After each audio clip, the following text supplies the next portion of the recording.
Okay, good evening everybody. Now joined by England manager Gareth Southgate, and we'll take the first question from Simon Peach of the Press Association. Congratulations, Gareth. Nice bit of feedback again, as always. What does this mean to you, the team and the nation? Nice easy question for you. Well, I think I can answer for the team.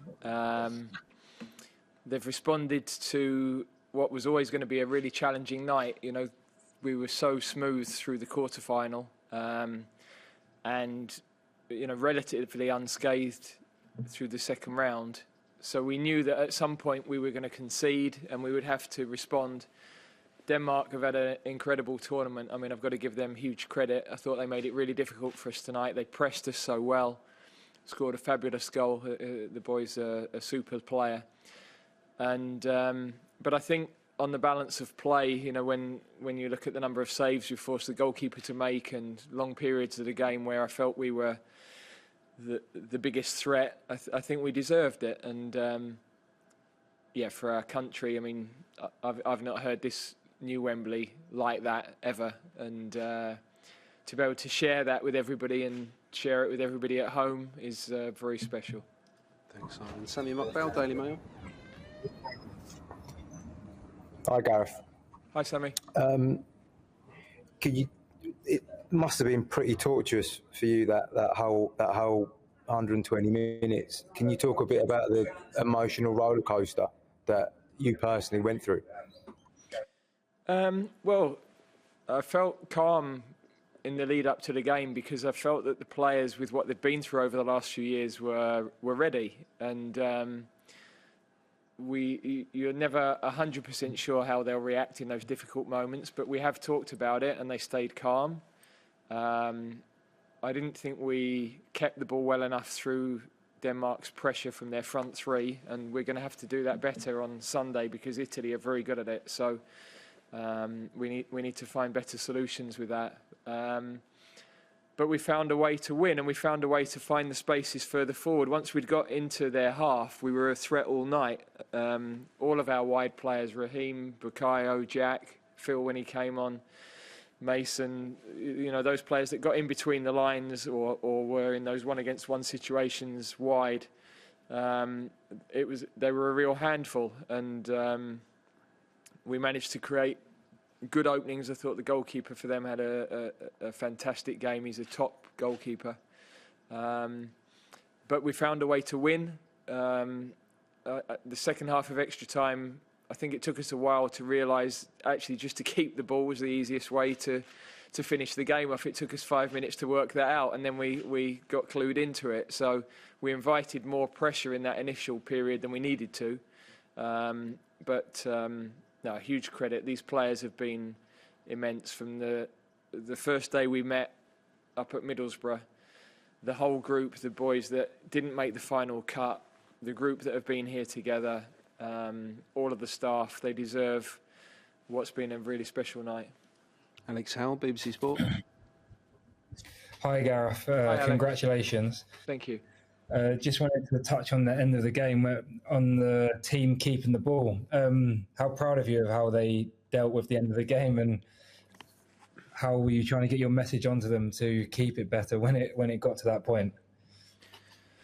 Well, understandably, given how long we've all waited for a moment like this, when you're ahead, there's a tendency to sit.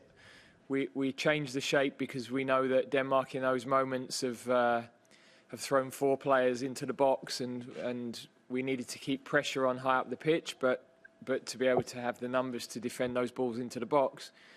But it took the players a while to really recognise they were then a man down, and there were opportunities to keep the ball better than we were. So, but look, it's human nature. You're in a moment that none of us have been that close before, and totally understand why it took the players a little while. But when they did lock onto that, then they kept the ball really well through that period and managed the game really well. Thanks, Alex. Dan Kilpatrick, Standard.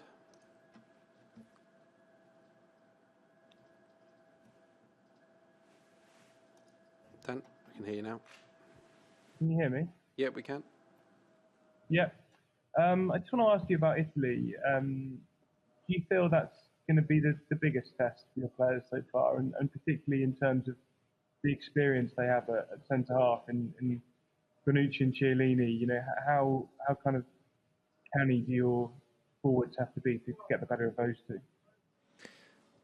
The whole team, you've only got to see. I mean, I think Denmark have only lost 4 matches out of 30 odd.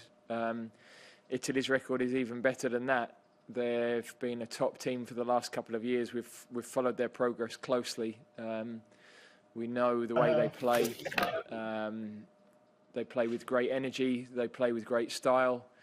They're, as always, difficult to score goals against. So, you know, that without doubt they deserve to be in the final. They've beaten 2 top teams to get there in Belgium and Spain. So it's the biggest possible test we could have with a day less to recover. But we've got to prepare from now, and of course it's wonderful to have that opportunity to take them on. Thanks, Dan. Simon Evans, Reuters. Hi, Gareth. Just on the first time the team have been behind in a game, and they seem to handle that obviously very well and reacted to it. But also just going towards the end of the 90, the sort of last 10 minutes of the game, there didn't seem to be an excessive panic about going into extra time. Was that something you were saying to the team, that you got a good bench, you got a lot of energy left to win it in 120 if need be? Well, what we said to them before the game is that they've found ways to win matches over the last 3 or 4 years in whatever circumstances it's taken. So whether that's been leading from the front, whether that's been having to come from behind, whether that's taken extra time, penalties, they've found those solutions, and we wanted them to have the confidence in that. And so I felt we were very dominant in that period, the last half an hour of normal time. And of course, the extra time, I think we had a bit more legs, a bit more energy, and you know, Denmark made a lot of changes early on in the game and weren't able to change later. So, but the strength of our bench has been an asset. There's no question about that. And the depth of the squad is why we are where we are, and the mentality of the squad is why we're in the position we're in. Paul Joyce, Times. Hi, Gareth. Is it possible to check which players have ended the night with knocks? And also, could I just ask you about the substitution of Jack?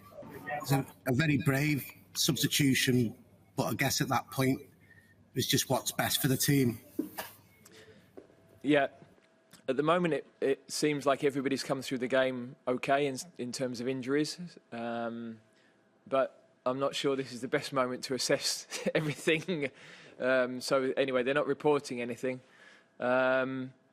Yeah, we felt that we know the way Denmark have gone in their previous matches. They've had very clear strategies when they've been behind. They've gone with 4-2-4 basically and thrown everybody forward. And we needed to keep pressure on at the front, but to have the numbers there to deal with the balls in the box. And in the end, Raheem was causing so many problems and was so difficult to play all night that it was going to have to be Phil or Jack to come off. And yeah, we made that decision.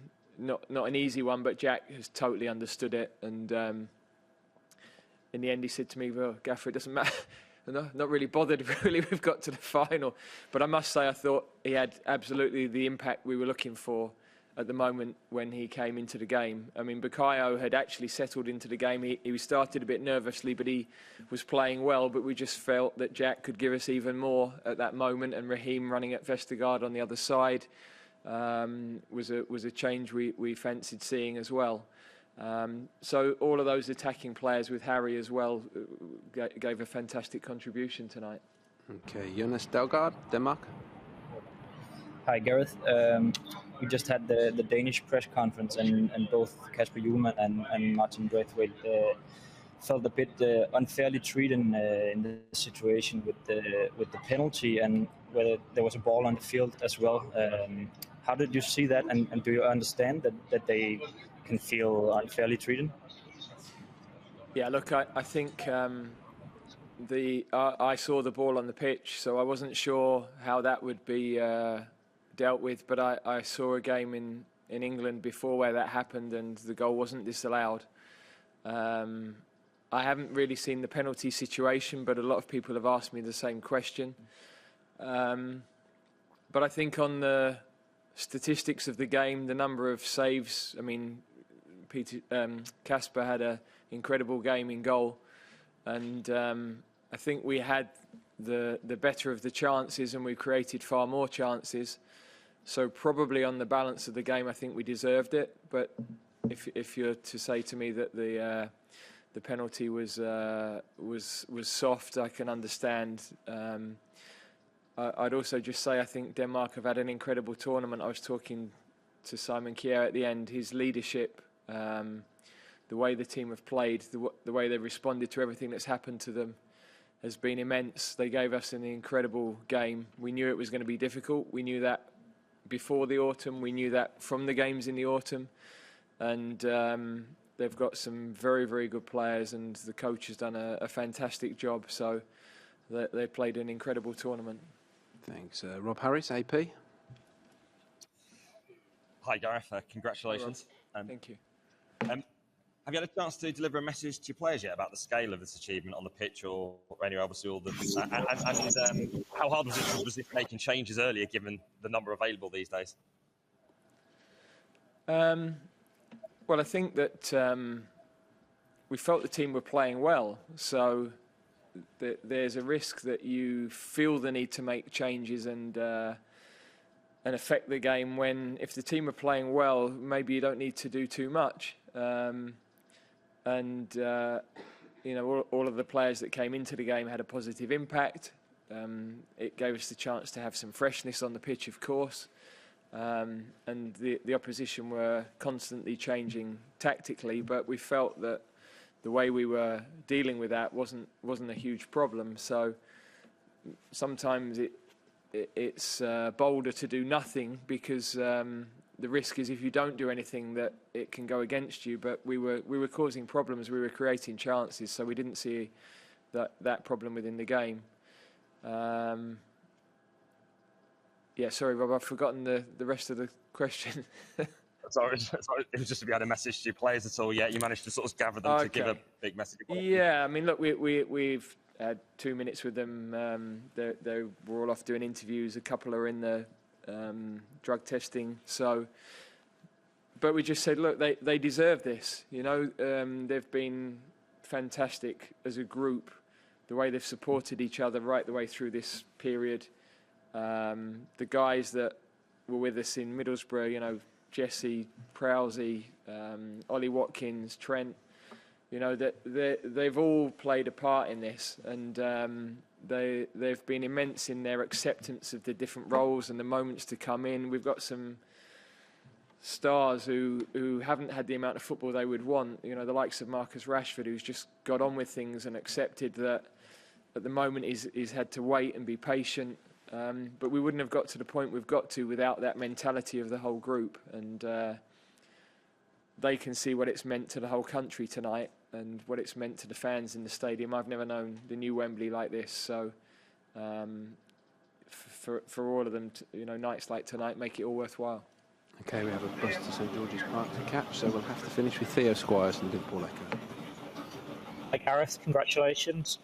Jordan Pickford, he had a couple of shaky moments in that first half, not playing as well as we've seen throughout the tournament, but he did improve it after the break. So I was just wondering, did you say anything to him at all at half-time to prompt that turnaround from him? No, that's down to him. I mean, we just talked to the whole group about avoiding the sorts of needless mistakes that created some tension in that first half. You know, we played some short passes. We were a little bit slow on some of the moments of transition where they were able to press us and win the ball back very quickly when we'd just won it. Yeah, most of the opportunities they had were in counter-attacks where we'd conceded the ball quite cheaply, really. So we did discuss that as a group, but you know, the players deserve the credit for reacting in the right way at the right moment. Okay, guys, we'll conclude it there, and we'll see you for the final. Thanks.